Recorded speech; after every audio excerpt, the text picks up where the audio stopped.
No.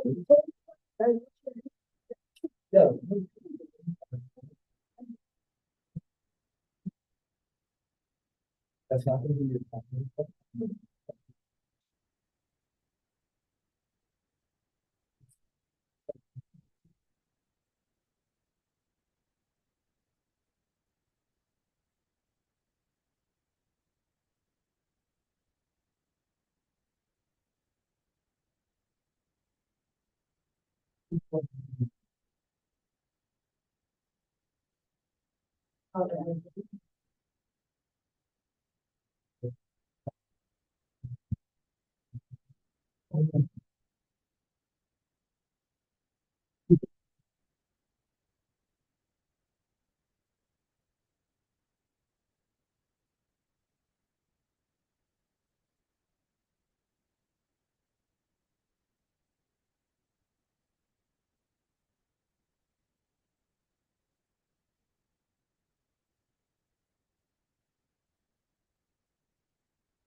Johnson, just let me check these other rooms, okay? Yeah.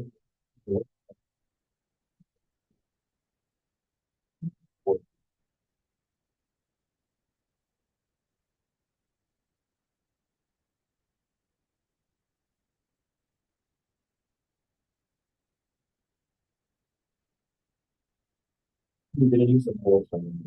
I don't think it's good.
People speaking. Debates are happening. Debates are going on. Yeah, cool. Okay, so I am gonna try and keep track of both the time and make everything work right.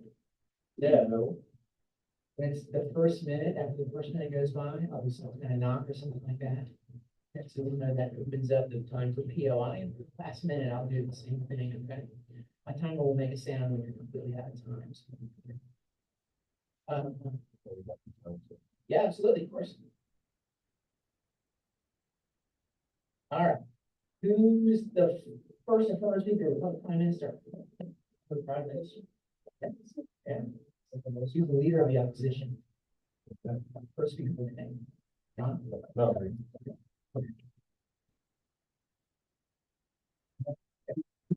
Who's the member of government second? Second.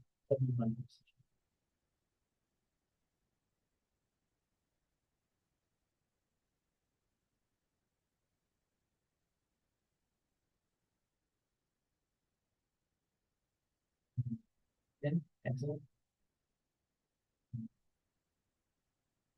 So,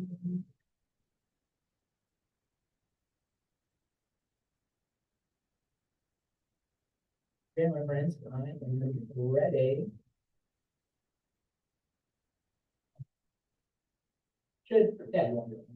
Yeah, should.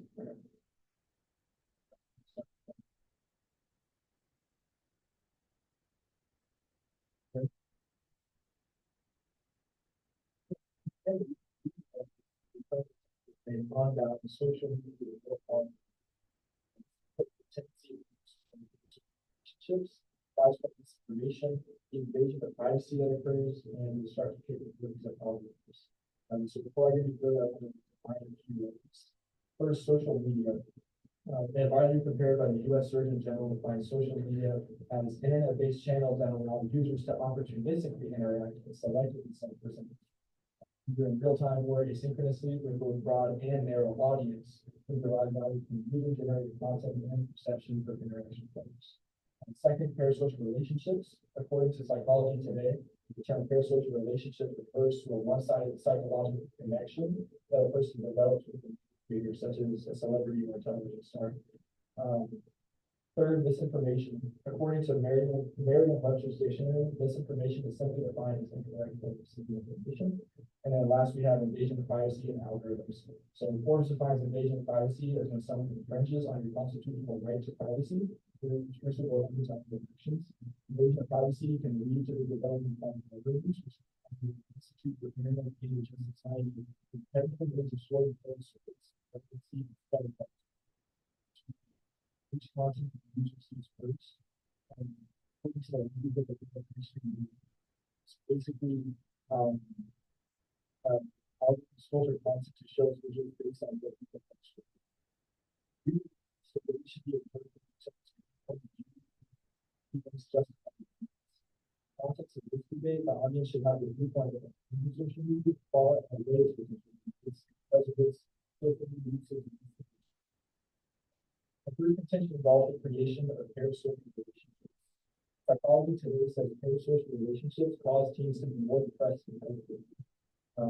According to a study by Indiana Tech, students say months of days have the sense of this attachment anxiety is excessively related for the speed that they can keep. However, parasocial relationships with the group is something that develops.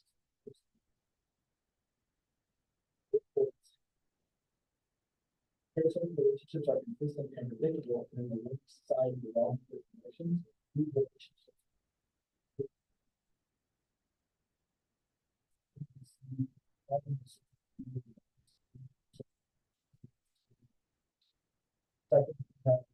misinformation. This contention involves so spreading misinformation on social media is persuade people to studies. According to the U.S. Federal Research Report, 30% of people that use social media, so typically those who use 15% of the user accounts are responsible for 30% of all the users social media. So based on this, trust the user. National Institute of Health reported on 2020 that this information is shared on social media. 78% of Americans including state that they were unsure whether the information we went and on social media is true or not. This contention deals with how invasion of privacy and how it is spread into social media. People live watching TikTok or legally use facial recognition and voice recognition.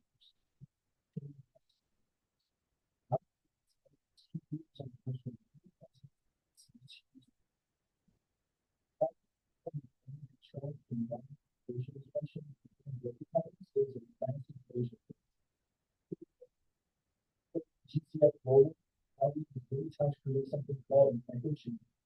These are violence to a person only in practice should work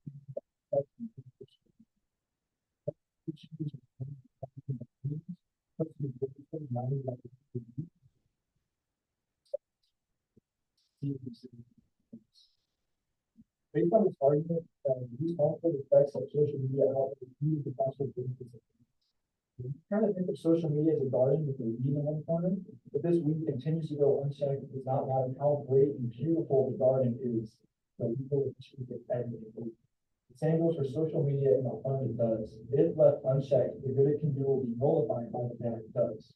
We must do everything in our power to eliminate the weed of social media, even if it is easy.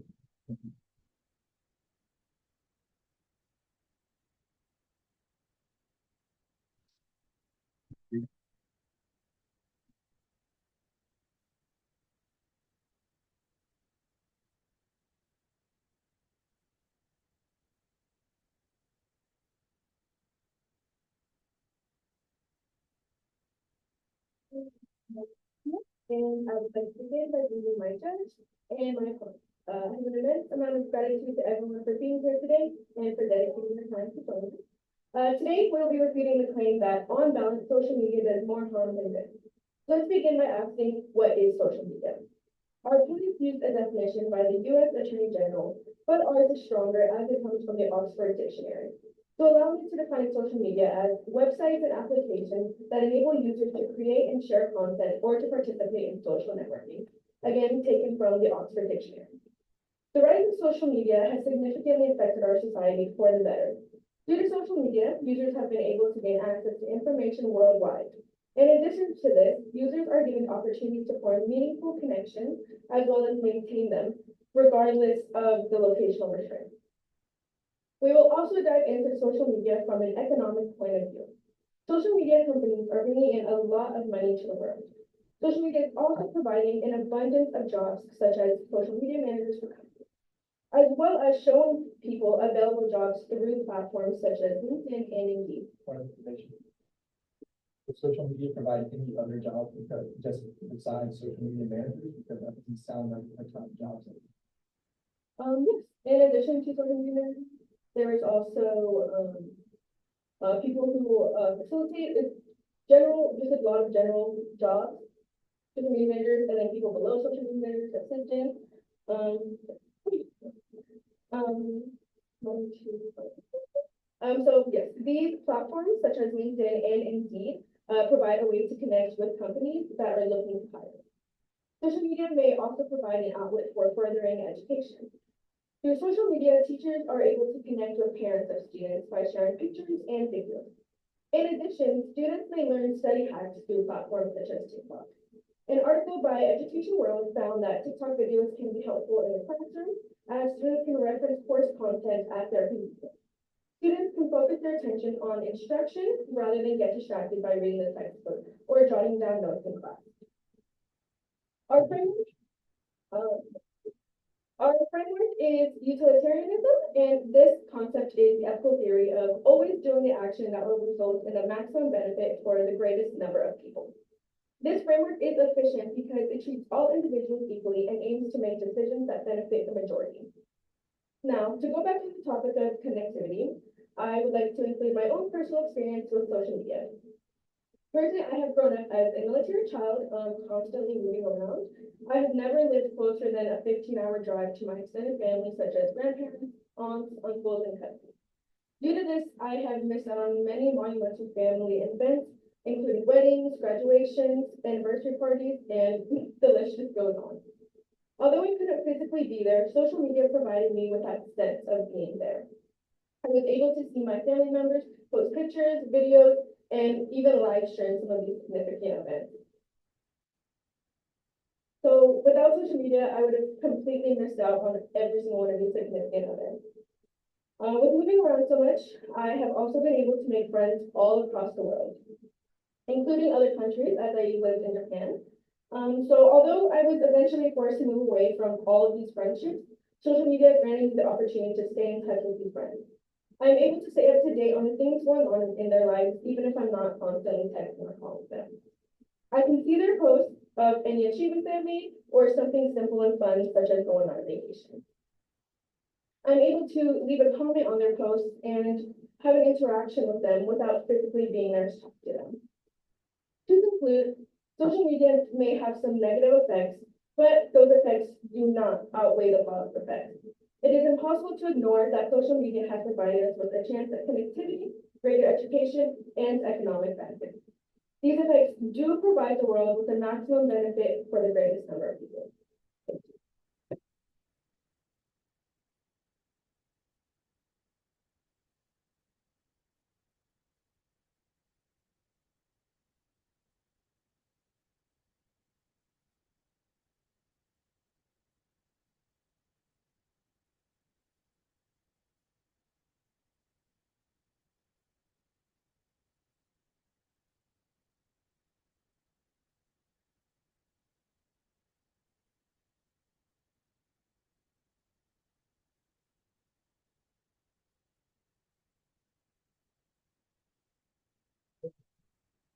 And I see what I have to do.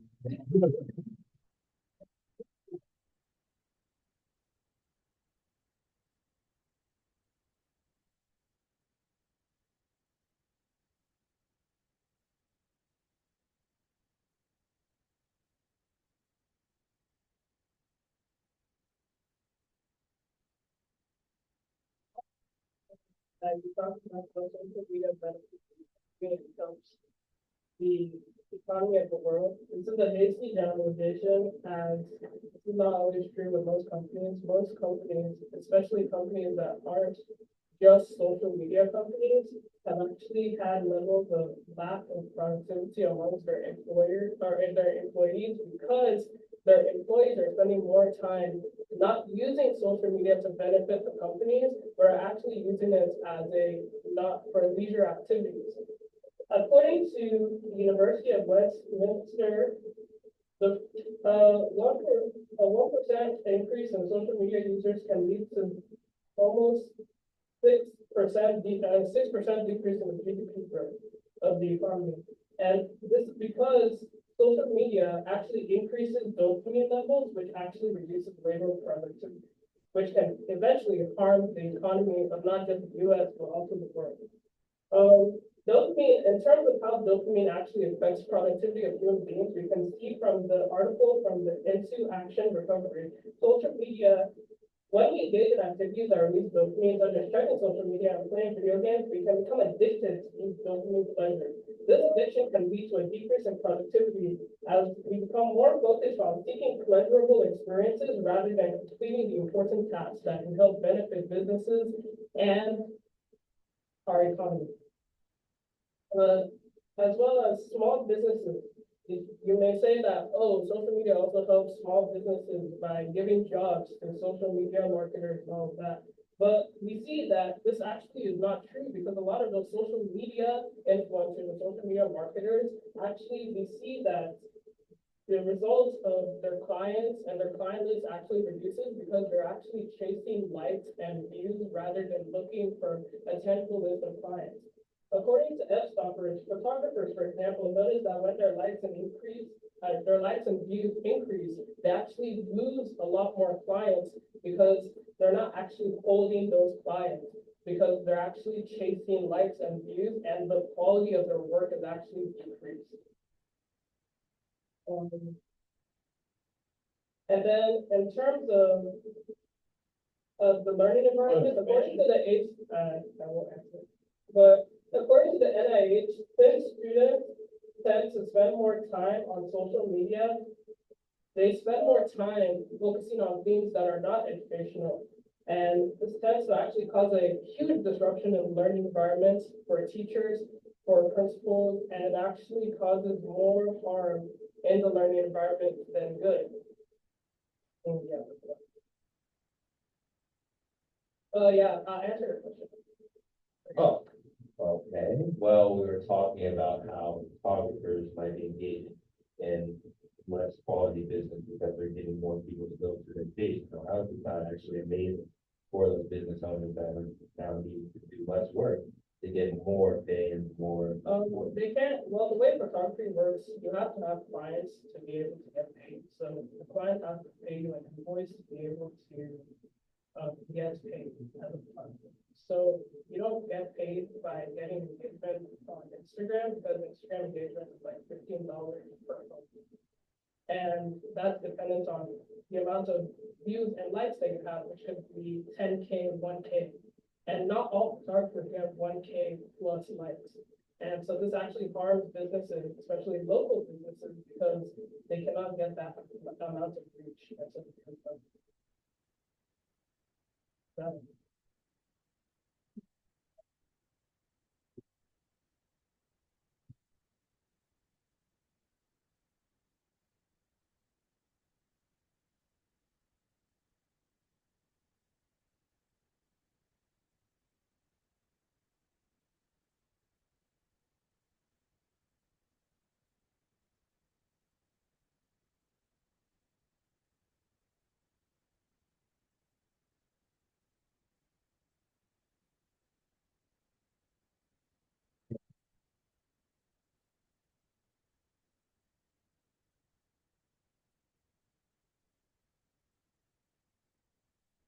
First, with parasocial relationships, what we see is that actually this is probably going to be decreased by social media.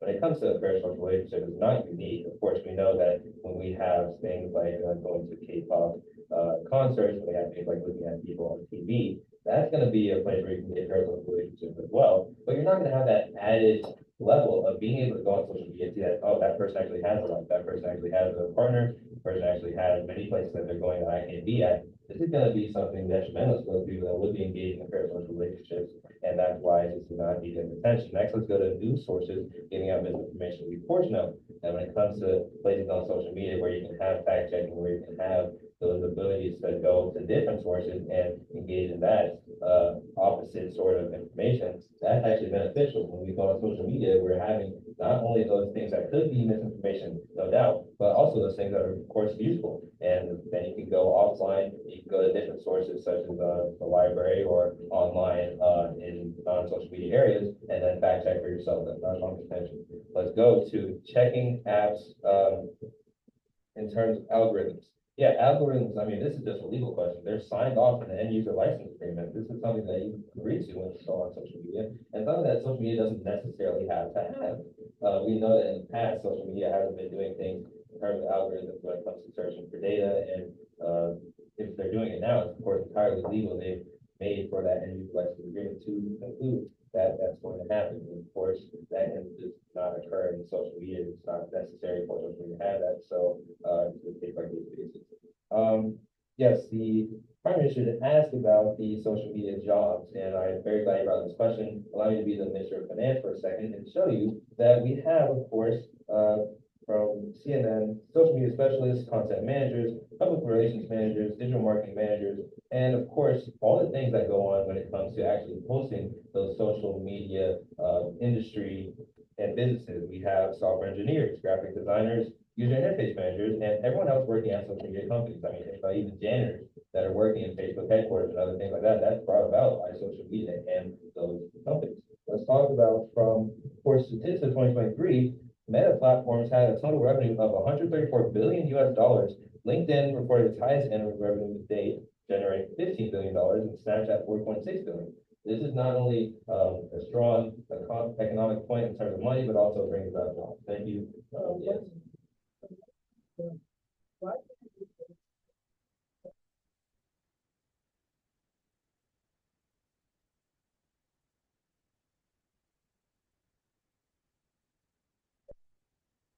Companies like Apple that are huge tech companies that are still growing, and they have huge revenue, and they also have. Yeah, thank you for your point, but of course, bigger is better. We are in Texas, and what I would say is that you can go to those social media points and go to those companies as well as go to those things that are online or really any company. If we're having that ability to work at a place and we need jobs as we do in America, then obviously more is going to be beneficial. And if we have social media, something that does so much good in the world, then we should do to the highest extent jobs in that industry. Yeah, contention 3 for me with the economy. Let's actually get no, thank you. Let's get into our case, talk about connectivity, of course, when it comes to violence. From the Daily Star, we see that the Office of the United Nations High Commissioner said that they've been alarmed by the large number of unlawful killings, possible enforced disappearances, and torturing in Bangladesh. This is the place where unfortunate things are happening in terms of oppression from the government, and they have no way to get out of this. They had to use social media in order to stage revolutions and get out of that oppressive system. We have a convention now that's talking about violence in the ultimate form of death, of course, torture, and killing. When it comes to Reuters, in that second subpoint, they say that the protests were so resilient because people recorded atrocities and they posted them on social media in real time. The dictator even moved to take away the internet from civilians so that they didn't have that connection. Social media is entirely important when it comes to getting out of a structurally violent situation and enabling some sort of revolution in the people. For my second contention, first was violence, the third was economy. I had to jump around a little bit, but arts was the second one. When it comes to the National Fall in Health Aging, nearly all older adults state that they get some health-related benefits from music or, of course, in the World Art Dubai, connecting with other artists leads to collaboration, exhibition, and even sales. We can see that there's a health benefit when it comes to being an artist on social media and able to engage that frequently. Of course, if you're a good artist, you want to share your art, or if you're a bad artist, you want to have that sort of education when it comes to making good decisions and what you're creating. We have violence, harming the economy, as well as activity that is entirely violent.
But for now, we want to go a little bit more into the dangers of misinformation and moving into an example or the example.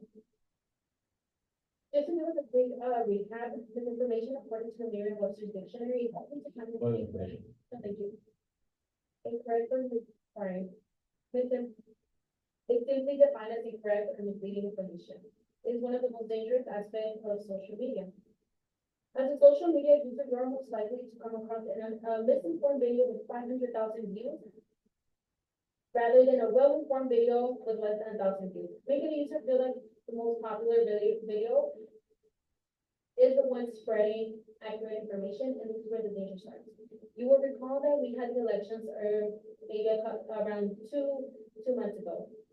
When Kamala Harris had the announcement of her pick of the VP candidate, the governor Tim Walz, information about him abusing and sexually assaulting one of his students had started to spread. Then quickly, most of these claims are coming from the social media app Twitter, now known as X. While it was spreading all over the media, people were saying that the VP was even the right choice as the vice president candidate.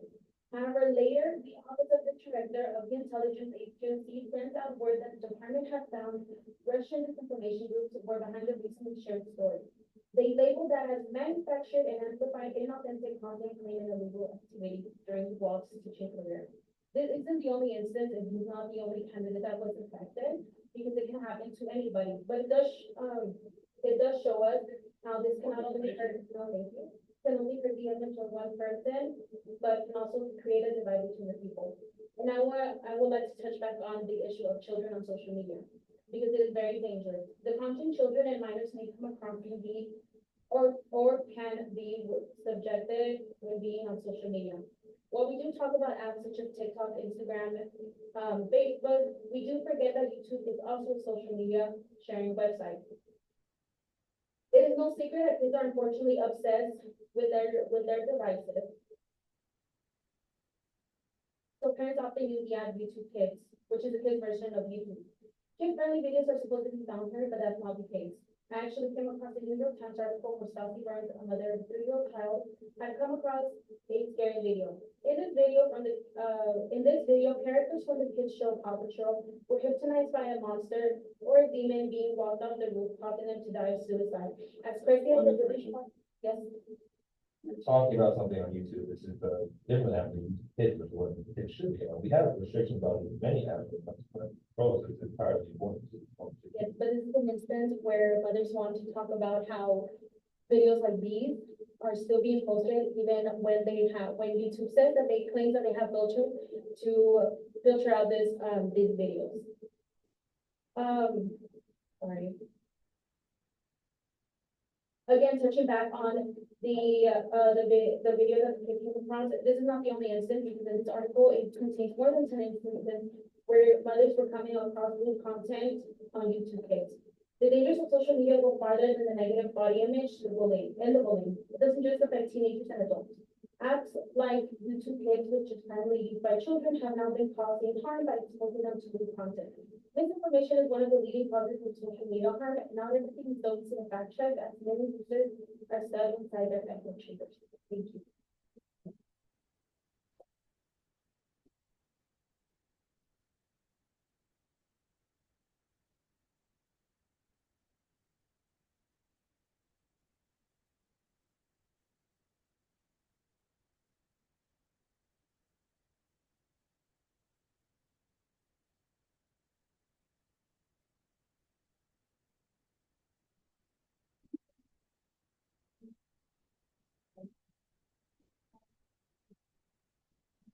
But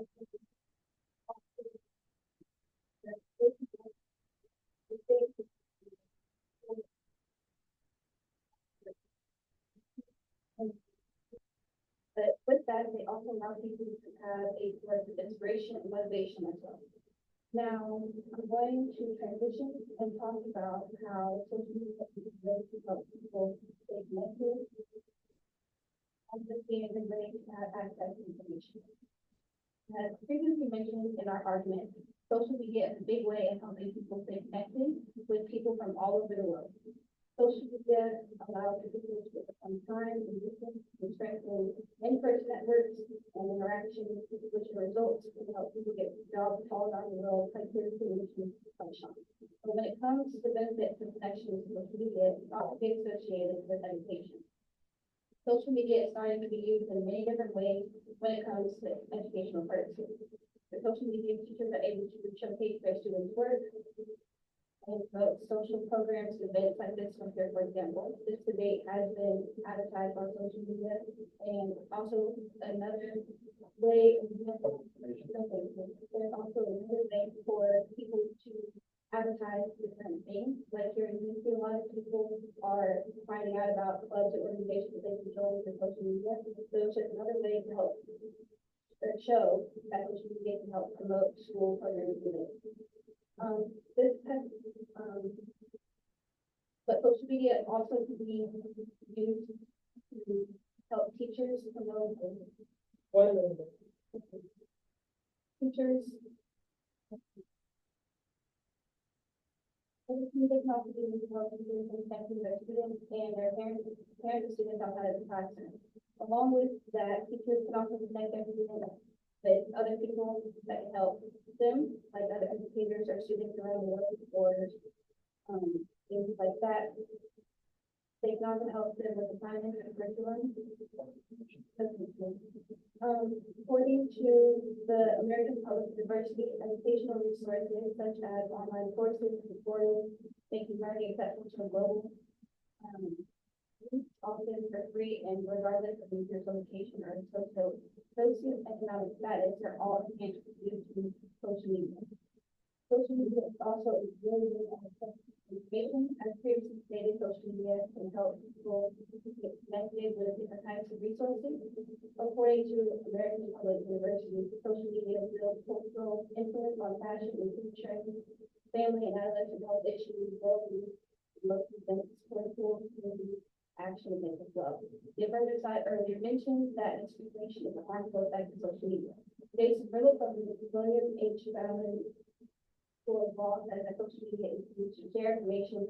The information should be truthful, untruthful, or anything under right. The truth of the matter is that social media is a good way to have and share access to information. It's up to the social media user for what they see and choose to believe. When it comes to the access to information, when it comes to how to career for example. With access to information, you're able to learn about other things that are happening around the world. With Korea as an example, but we can use this to tie it back to connection as well. With social media, people in South Korea are able to connect with families and people all over the world to show what's happening and what they're going through. Doctor, especially certain scientists from What about, how do you talk about the social?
some other social media that is not good at advertising, because as you said, we advertise for this debate, right? We advertise for this debate for so long, and we put out everything on social media saying that this debate was happening, and I want you to look out in this direction, and you can see that we do not have anyone in our audience, so there is obviously some flaws in social media when it comes to advertising. Another thing I want to talk about social media. I do agree with this too. There's so many trends and there's so much clothing on social media. I'm thinking of TikTok specifically right now, but it's across all social media apps with influencers who are wearing this super expensive clothing and they're telling their followers, man, you guys need to go buy clothing from this company. It's the most comfy clothing. It's the best style clothing. And this clothing can sometimes be hundreds and hundreds of dollars. So now you have instances where you have children and teens who don't need to be worrying about anything except for studying for their math quiz the next day. They're talking to their parents about, hey, can I get this Louis Vuitton purse? Can I get these Gucci slides that cost hundreds of dollars? So at this point, it's causing families to waste money on things that they don't actually need. And you might say as well, this can improve the economy because these companies are getting more money. But in reality, what's happening is the rich corporations are getting richer and the small businesses are going out of business because they're not buying from them. They're only buying from the rich corporations. So the family-owned businesses, the small businesses are all going out of business, leading to more families going downhill as well. Do you not think that things like mom and pop shops going out of business affect the globalization on social media? Could you define globalization? Globalization, like increased trade with other groups and also which allows businesses to grow their businesses, which then gives up more.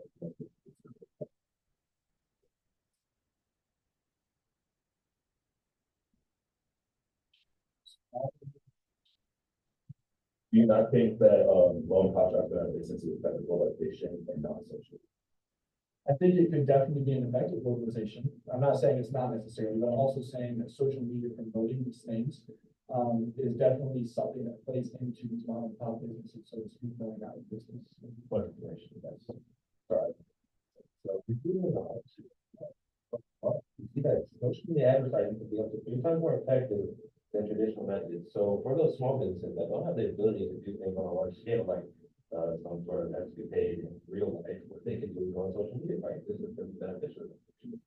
Yes, so while you are correct, at the same time, social media does this thing where it promotes the more popular accounts. So these mom and pop businesses, they're not going to have as many followers. They're not going to have as much credibility, so to speak. So their accounts are not going to be promoted to the public as much. So while they could go on social media and they could advertise with that, their pages are not going to be advertised to people because they're so small and because they have no money. So there's something else I want to bring up about parasocial relationships, and you guys were saying that parasocial relationships can actually be beneficial. And I want to repeat that claim because what we see in parasocial relationships a lot of times is the individual on social media that is forming that parasocial relationship. It doesn't stick to just having someone as an inspiration or as a role model. It goes much deeper to where the user genuinely feels like they have a person-person, face-to-face connection.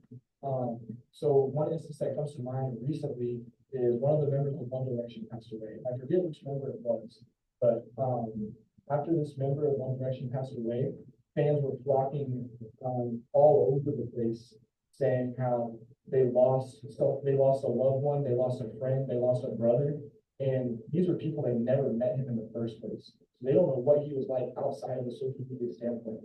And this went into all the stages of grief. This went into people having trauma because of this person passing away that they didn't even know personally in the first place. So when we're talking about parasocial relationships, we're talking about more than something with inspiration, but we're talking about an unhealthy psychological connection between a user and a celebrity. So that'll wrap up mine.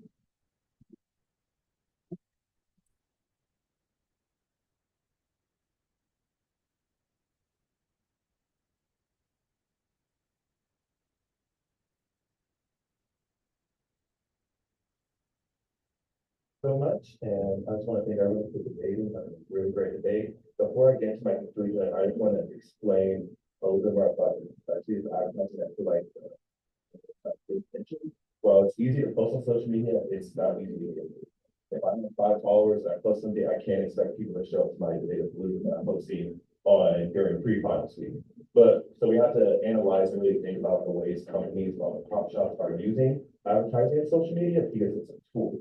As we see back in the day when people couldn't just put something in a newspaper and expect people to show up to their store front of the shop. But what they did expect was they had a strategy, they had a plan to promote in that newspaper. They had a plan to use word of mouth, which is one thing I want to talk about again, is that getting people's minds and reaching people is one of the hardest things we do, which connects to social media, connects to promoting events, which is why political campaigns use millions of dollars to reach voters and get into their minds. That's what But in conclusion, I just want to say it's clear that social media does more than the economy. Despite the aforementioned issues from the affirmative side, such as invasion of privacy, algorithms, personal parasocial relations, and misinformation, access to information, educational opportunities, and the ability to form meaningful connections, we would like our About how newspapers, they have to have a strategy to be able to reach people. Don't you think that the reason why those newspapers were more effective back in the day for small businesses to be able to develop their business? Do you think that is due to them being forced to see that? Because everybody back in the day, newspapers were given to their houses.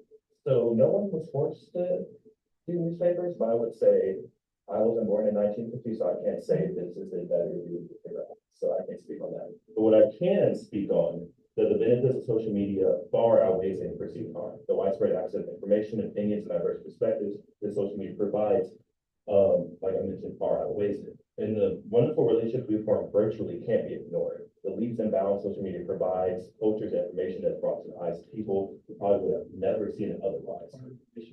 No, thank you. Like from this I mentioned, if social media was a garden, it would be a very beautiful garden, but we are also the gardeners of social media. Is it our responsibility to destroy the garden as our affirmative side would want, or is it our responsibility to prune the weeds that lie in that garden? Let me be clear, social media has way more flowers than weeds. In our framework of utilitarianism, we understand that social media has real and present harm. But we all experience those. But we also understand that social media has good and not good far outweighs the harm. As we see, the flower of LinkedIn has bloomed into a wonderful plant that provides networking and job opportunities that people will have never had access to. We see families miles away connect with people from countries away and form strong relationships. We see these flowers of connection that can't be possible without social media. As my fellow team members mentioned, the situation in South Korea is a very good example. Korean Americans are connecting with their family members in Korea through social media. Us ourselves are getting information and footage on the ground as protesters fight people in the Korean military, in the Korean army through social media. We couldn't get this information without it. If I was just sitting waiting for tomorrow's version of the paper, I would be really behind. Yes. What? There's something called and social media are kind of that, and in reality, it's stronger than that doesn't solve the value that actually comes from another comes down. Yes, performative activism is always going to be a thing, and we see that every single day on social media. But in regards to South Korea, I'm mentioning the actual video footage of what I saw earlier today of someone literally pushing away. And that's a good job. So in conclusion, for all these reasons mentioned, social media does more good than harm. Like everything in the world, social media has pros and cons, but we prove the cons of social media far outweigh those. We prove the pros of social media far outweigh those. After all, if social media was truly bad, if it truly was detrimental to society, and society was better before social media was created, it would have been banned years ago. Thank